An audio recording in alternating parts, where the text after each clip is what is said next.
Stop right there, understanding, dead in one's tracks.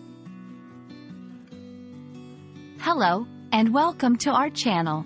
Today, we're diving into a fascinating English phrase, dead in one's tracks. This expression is used frequently in both casual and formal English, but what does it really mean? And how can you use it in your daily conversations? Let's explore together and make your English learning journey more engaging.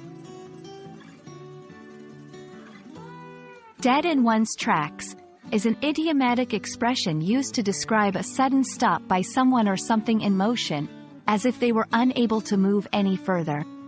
The word dead in this context doesn't refer to actual death but signifies a complete and immediate halt. Imagine a deer freezing in place when it senses danger.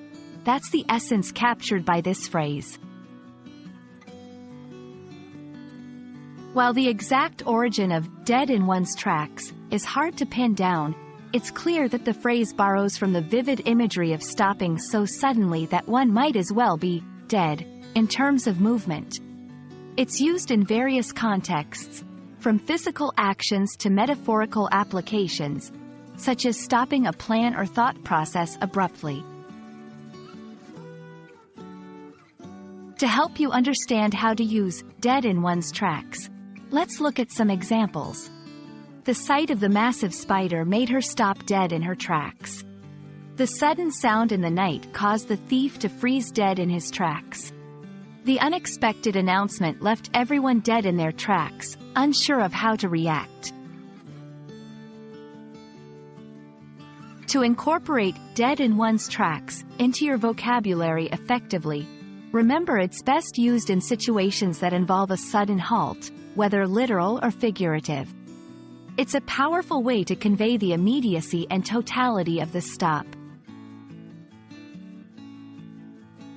We hope this exploration of dead in one's tracks adds a vibrant expression to your English toolkit.